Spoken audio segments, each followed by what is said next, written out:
여러분 안녕하세요. 롱장입니다. 오늘 월세 폭탄 기사에 대해서 같이 보고 싶어서 영상을 켰습니다. 시청하시기 전에 구독하기, 좋아요, 멤버십까지 부탁드리겠습니다. 계속되는 임대차법 대출 규제 후폭풍의 월세 폭탄, 서울 월세 비중 40% 가까이 확대, 전세의 월세 현상 가속화, 정부 규제가 월세 부추겨라고 나와 있습니다. 제가 이제 월세에 대한 문제는 정말 수개월 동안 많이 말씀을 드린 것 같습니다. 그리고 아쉽게도 언론을 제대로 타지 못했죠. 왜냐면 고질적인 문제인데요. 한국은 부동산의 아파트 가격 그리고 아파트 전세가까지만 사람들의 주요 이슈이고요. 관심이 아예 없다는 뜻은 아니지만 월세나 지방시장은 그 다음입니다. 자세히 생각을 해보세요. 여러분이 보는 메인 뉴스, 공용 채널의 메인 뉴스에 나오는 게 주로 뭐죠? 서울 아파트 값이 몇 프로 올랐다. 월급쟁이가 몇 년을 모아야 서울 아파트를 산다. 서울 전세가가 어떻게 됐다. 이런 내용이 많지 않았어요. 그만큼 부동산에 여러분이 할당하는 에너지가 정해져 있는 만큼 월세 시장과 지방 시장에 대한 관심은 줄어드는 게 정상이라고 생각을 합니다. 그래서 지금 이 월세 문제가 다시 나온다 하더라도 여러분들이 갑자기 많은 관심을 가지진 않아요. 왜냐면 이게 많은 분들이 이런 생각을 하시더라고요. 야, 월세 시장이 네 말대로 그렇게 문제면 왜 이렇게 목소리가 안 들리냐? 당연하죠, 여러분. 월세입자가 많겠습니까? 생각을 해보십시오. 매매가 있고 전세가 있고 월세가 있죠. 아파트를 가지고 살 수 있고 전세로 빌릴 수 있고 월세를 낼 수 있다고 쳐봐요. 제일 선호하시는 게 뭡니까? 일단 월세는 아니죠. 그만큼 월세 수요가 적었기 때문에 월세 시장의 목소리는 작습니다. 또한 중개 시장에서도 월세 시장은 아파트에서 메인 분야가 아니었어요. 근데 이 현상을 보고 여러분이 이제부터 월세가 문제이구나. 전세 시장에 어떤 종말이 다가오는구나. 이렇게 생각하시면 안 됩니다. 이 얘기를 하고 싶어서 영상을 킨 거예요.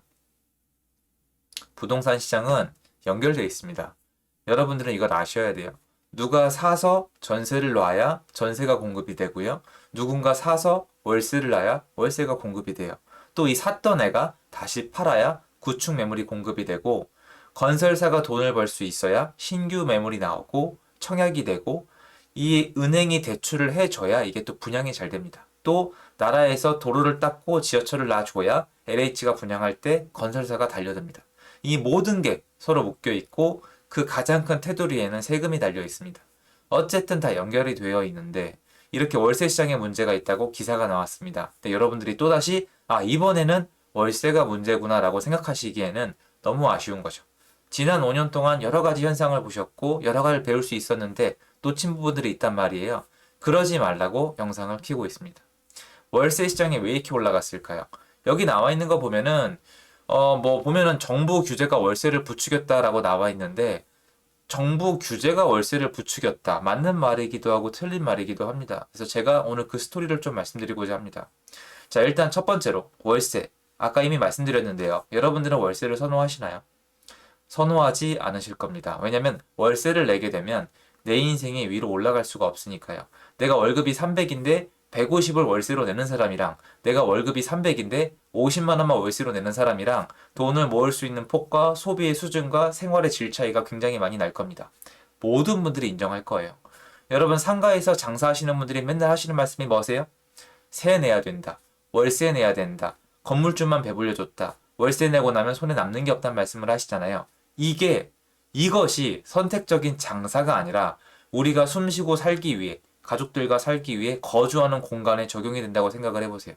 끔찍하지 않으세요? 월세로 살고 있는 분들이 잘못하고 있다, 나쁘다는 뜻은 절대 아니에요. 하나의 선택이니까 여러분들이 선택을 하실 이유가 있을 거예요. 그런데 거꾸로 도입해보면 되게 잔인한 겁니다. 왜? 왜 잔인할까요? 가계 월세는 비싸요. 제가 알고 있습니다. 한국 가계 월세가 절대 싸지 않아요. 건물주 입장으로 가보면 그게 그렇게 비싸진 않거든요. 그런데 장사하시는 분들 입장에서는 비싸요. 왜 그렇게 해요? 경쟁이 너무 치열하기 때문이에요. 한국 자영업은 너무 많아요. 너무 많고 프랜차이즈도 껴들었고 법적으로 보호제도가 제대로 없습니다. 여러분 동네에 치킨집 몇 개예요? 아니 몇 개까지 된다는 어떤 법이 있어요? 유럽은 있습니다. 한 동네에 몇 개까지만 열 수 있는 법이 있기 때문에 먼저 들어간 놈이 장땡이에요. 이것도 장단점이 있는 건 사실이에요. 하지만 어쨌건 출혈 경쟁으로 다 망해 나가지는 않습니다. 근데 한국은 다 망해 나가죠. 여러분 한 10년 전까지만 해도 카페 하나 해볼까라는 얘기 많이 나왔죠. 기억 안 나세요? 카페 하나 해볼까? 지금은요. 카페 하면 망해. 이렇게 변해요. 카페가 뭐가 변했죠? 사람들의 커피에 대한 수요는 올라갔습니다. 분명히 올라갔어요. 그런데 카페 하면 망한다고 합니다. 이유는 하나, 경쟁이 치열하기 때문이에요. 어쨌건 간에 이 비싼 월세가 여러분 주거 공간으로 스며들고 있습니다. 어떻게 될까요? 가난해지겠죠. 계속 가난해질 겁니다. 그래서 월세가 왜 비싸졌는지, 과연 이게 앞으로 이제 밑으로 다시 내려갈 확률이 있는지, 나는 어떻게 해야 되는지 생각을 해야 되는데, 월세는 일단 왜 비싸졌을까요? 월세는 일단 집을 산 사람이 월세를 제공해야지 가능한 겁니다. 맞죠? 그런데 월세가 왜 올라갈까요?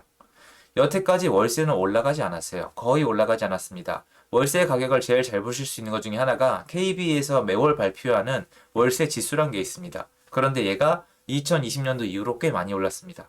일단 월세를 알고 싶으시면 전세를 알아야 됩니다. 왜냐고요? 여러분 스스로 물어보세요. 전세랑 월세가 있습니다. 뭘 선택하고 싶으세요? 저라면 100% 전세를 선택을 하고요. 통계학적으로도 신혼부부들은 전세를 월세보다 훨씬 더 선호합니다. 그러면 전세가 존재하는 이상 월세는 가격이 오르기가 어렵겠죠. 왜? 경쟁이니까. 전세와 월세는 다른 시장이 아니라 같은 시장인 거예요. 집을 빌려서 대가를 지불한다. 그 형태가 다를 뿐이죠. 전세 대 월세 이미 상대가 안 되기 때문에 월세는 올라갈 수 없었어요. 전세가 있기 때문에. 전세는 왜 이렇게 선호했죠? 전세자금 대출이 유리했기 때문입니다. 전세자금 대출이 유리하고 전세를 선택할 수 있는 이유는 무엇이죠? 집주인이 있기 때문인가요? 아닙니다. 틀렸습니다. 다주택자가 있기 때문입니다. 1가구 1주택은 소용이 없어요. 야, 이 집에서 안 살고 여긴 전세 줄 수 있지 않냐고요? 그 사람 딴 데서 세살이 하고 있잖아요. 딴 데 자기는 세살이 하면서 이거 세준 거니까 그게 그거예요. 그런데 다주택자는 어떻죠? 자기 집 있고 다 세주잖아요. 그러니까 다주택자가 첫 번째로 있어야 전세 월세가 공급이 돼요. 그런데 다주택자를 2017년도 이후로 계속 줄여나갔습니다. 늘어날 수 없게 했습니다. 제 말이 안 들리시는 분도 계시겠지만 지금 서울에는 다주택자가 진입이 정말 어렵습니다. 미친 사람 아니고서는 그렇게까지 도전 잘 안 합니다. 자, 그러면 다주택자가 점점점 줄어들어 왔다면 전세 월세의 공급은 당연히 줄어들어 왔겠죠. 자, 그런데 전세 시장에 몰리고 있었습니다. 그래서 전세가 폭등을 했고 이 전세 시장이 2020년도 7, 8월 달에다가 임대 3법을 한번 딱 때려서 한 번 더 확 올랐죠. 그런데 거기서 끝나지 않았죠.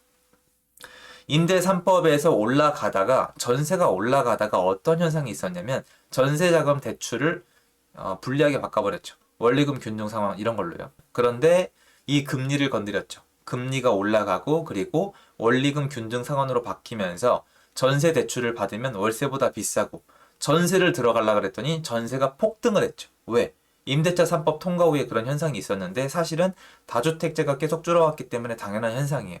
전세금은 폭등을 했고 원리금 균등 상환으로 월세보다 비싸졌고 그마저도 전세가 없기 때문에 월세로 갈 수밖에 없었어요. 그런데 월세가 오른다는 건 무슨 뜻이냐? 집에 대한 공급이 진짜 없다는 거예요. 왜냐면 월세는 어지간하지 않고서는 올려주기 싫으니까.